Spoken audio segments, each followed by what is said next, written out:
नमस्कार, मैं हूं अभिषेक त्यागी। एशिया कप में भारत और पाकिस्तान 2 बार भिड़े हैं और दोनों बार भारत और पाकिस्तान न केवल मैदान पर भिड़े हैं बल्कि खिलाड़ियों की भी भिड़ंत हुई है और जमकर भिड़ंत हुई है। आप दोनों मैचों को उठाकर देख लीजिए।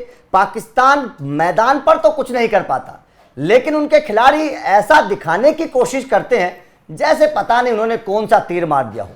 लेकिन अब पाकिस्तान के खिलाड़ियों की इस अकड़ को निकालने के लिए बीसीसीआई ने कदम उठाना शुरू कर दिया है और बीसीसीआई ने अब आईसीसी से साफ तौर पर शिकायत करते हुए कह दिया है कि जनाब, मैदान पर इस तरीके से तो नहीं चलेगा। जिस तरीके से पाकिस्तान के खिलाड़ी आते हैं, भारतीय खिलाड़ियों के साथ गाली गलौज करते हैं, मैदान पर बंदूक तान कर नजर आने लगते हैं, यह कौन सा खेलने का तरीका है? इस तरीके से तो मैदान पर होता नहीं है। क्रिकेट तो जेंटलमैन गेम है। क्रिकेट में अगर क्रिकेट के मैदान पर आप अगर इस तरीके के हालात पैदा करेंगे तो जाहिर तौर पर सवाल खड़े होते हैं। अब यह सवाल खड़ा हो रहा है कि भाई साहब, भारत से टकराओगे तो बर्बाद हो जाओगे, और इस बर्बादी की स्क्रिप्ट लिखनी बीसीसीआई ने शुरू कर दी है। मेरे साथ केशव मौजूद हैं। केशव, किस तरीके से आप इस पूरे मामले को देख रहे हैं और क्या कदम उठाए जा रहे हैं? देखिए, आपने सही कहा कि भारत से टकराने का अंजाम क्या होगा वो साहिबजादा फरहान और कह सकते हैं हारिस रऊफ को पता चल जाएगा। भारत से एशिया कप का फाइनल खेलने का सपना देख रहा है पाकिस्तान, तीसरी बार हारने को तैयार है। लेकिन उससे पहले बीसीसीआई ने जो कदम उठाए हैं उसके बाद कहा जा सकता है कि इन 2 खिलाड़ियों की लंका तो लग ही जाएगी। साथ ही साथ पाकिस्तान पे भी एक्शन होना तय है, क्योंकि पाकिस्तान ने इस एशिया कप में जो हरकतें की है उसके बाद कहा जा रहा है कि पाकिस्तान से बीसीसीआई आईसीसी हिसाब तो जरूर लेगा और आईसीसी ने बीसीसीआई ने इसकी तैयारी शुरू कर दी है। शिकायत में कहा गया है कि इन लोगों ने जो हरकतें की है वो आईसीसी या कह सकते हैं जो मॉडल कोड ऑफ कंडक्ट है उसके खिलाफ है। नहीं, आप देखिए ना, अभिषेक शर्मा रन बना रहे हैं, ये तो कोड ऑफ कंडक्ट के खिलाफ है कि आप जाकर साइंस आफरीन तो सीनियर खिलाड़ी है, साइंस आफरीन से तो इस तरीके की मतलब उम्मीद की भी नहीं। अभिषेक शर्मा का रन बनाना नहीं कहते, उसको कहते हैं धोना। जो पाकिस्तान खुद को कहता है कि वो फास्ट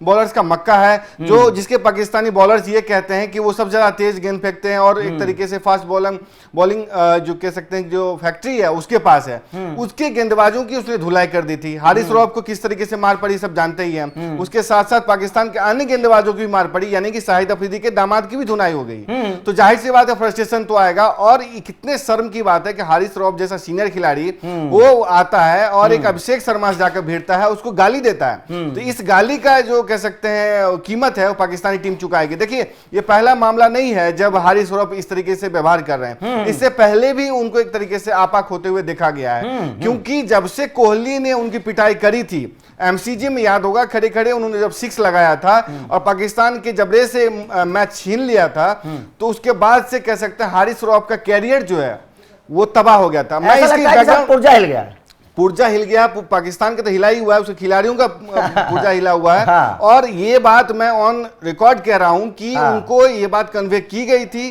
कि कोहली की मार के बाद आपका करियर तबाह हो चुका है, आप डाउनफॉल की ओर जा रहे हैं। ना गेंदबाजी में दम है, ना पेस में दम है। इसलिए आप कुछ ऐसा करो जो पाकिस्तान की क्रिकेटर करते हैं। मसलन इमरान खान को देख लीजिए, वो किस तरीके का एक तरीके से कह लें कि काम किए, आज पाकिस्तान के प्रधानमंत्री हैं। उसके अलावा जावेद मियादाद को देख सकते हैं, शकील मुश्ताक को, सईद अनवर, तमाम को देख सकते हैं किस तरीके से कन्वर्जन फैक्ट्री चला रहे हैं। यानी पाकिस्तान के खिलाड़ी खेल छोड़ करके तमाम ऐसी चीजें करते हैं जिससे कि उनको लाइमलाइट मिले। यही कुछ हारिस रऊफ ने किया था, ताकि उनका क्रिकेट पर तवज्जो है नहीं, क्रिकेट से नाम तो कमा नहीं पा रहे हैं, लेकिन कुछ ऐसा कर ले ताकि उनको सोशल मीडिया पे और यूट्यूब पे इस तरीके से एक तरीके से बीसीसीआई की तरफ से क्या शिकायत और कैसे एक्शन हो सकता है? देखिए, एक्शन ये हो सकता है कि उनको पैसे की जुर्माना लग सकता है, जो कि गरीबी में आटा गीला वाली बात हो जाएगी, क्योंकि ऑलरेडी पाकिस्तान एक तरीके से कंगाल है। और हारिस रऊफ जो कि एक तरीके प्रदर्शन भी नहीं है और सेंट्रल कॉन्ट्रैक्ट के लिए भी जूझते रहते हैं। 2023 के वर्ल्ड कप में किस तरीके से ब्लैकमेलिंग खेल रहे थे कि अगर सेंट्रल कॉन्ट्रैक्ट नहीं दोगे तो हम भारत के साथ खेलेंगे नहीं। वर्ल्ड कप की बात कह रहा हूं, जब जका अशरफ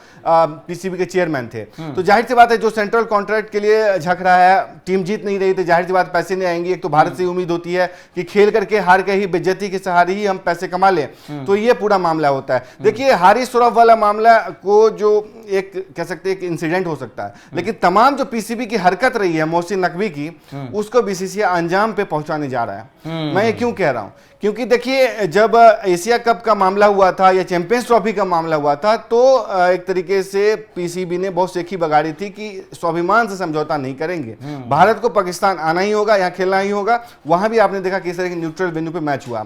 चलिए बीसीसीआई ने आपकी बात मान ली, एशिया कप जो भारत की मेजबानी में हो रहा है वो चला गया दुबई यूएई में हो रहा है, वहां भी होने लगा, ये भी बात सही है। लेकिन पाकिस्तान ने जो धमकी दी थी, अब 3 से 6 ईमेल लिखे, किसे लिखे ईमेल पता है? अपने ही एक पाकिस्तानी जो जीएम है आईसीसी का, वसीम खान, उसको लिखा था, क्योंकि चेयरमैन को लिख नहीं सकते थे। चेयरमैन कौन है? जैसा सबका सरदार वहां बैठा हुआ है, उसको लिखा।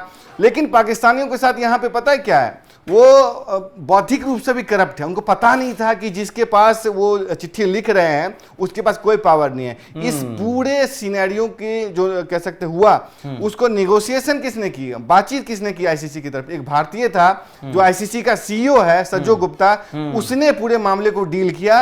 और अब कह सकते हैं कि उनके पास ही मामला पहुंचेगा, इसलिए पाकिस्तान अब तैयार हो जाए कि उनकी लंका लगने वाली है, बैंड बजने वाला है। देखिए बिल्कुल जिस तरीके से समझाया कि बिल्कुल लगने वाले हो, देखिए इस तरीके की चीजें एक्सेप्टेबल नहीं होती हैं। आप मैदान पर आएंगे और इस तरीके से आप साइंस अफरीदी के तो जूनियर अभिषेक, आप इस तरीके से उनके साथ बर्ताव करेंगे तो इसका मतलब तो आप साफ तौर पर दुनिया को दिखा रहे हैं ना कि आपको क्रिकेट में क्या सिखाया जाता है, आपको आपके देश में क्या सिखाया जाता है, इस तरीके का ही माहौल सिखाया जाता है। तो जाहिर तौर पर ये बहुत बड़े सवाल है, ये वास्तव में बहुत बड़े सवाल हैं जिस तरीके से खड़े हो रहे हैं। और साइंस अफरीदी बिल्कुल भी एक्सेप्टेबल नहीं है, अभिषेक शर्मा से जाकर भिड़ जाते हैं, शुभमन गिल से जाकर भिड़ जाते हैं, हारिस राव जाकर भिड़ जाते हैं, और शहजादा तो भाई साहब बंदूक लेकर खड़े हो जाते हैं। अरे भाई साहब, इससे तो साफ पता चल रहा है ना कि आपके देश का माहौल क्या है। आपके देश में जिस तरीके का माहौल है बंदूक का, उसी तरीके से आप मैदान पर जा बंदूक को लहरा रहे हैं। कल के मैच में तो बता दिया ना, श्रीलंकन खिलाड़ियों ने ऑल्दो हार गए, मतलब परसों की मैच की बात कर रहा हूं, जो श्रीलंका से पाकिस्तान का मैच हो रहा था, उसमें ऑल्दो श्रीलंका हार गया, लेकिन श्रीलंका ने पाकिस्तान को औकात बता दी किस तरीके से उस टीम का हाल है। हसरंगा ने जो कह सकते हैं सेंडिंग ऑफ वाला मैसेज भेजा था,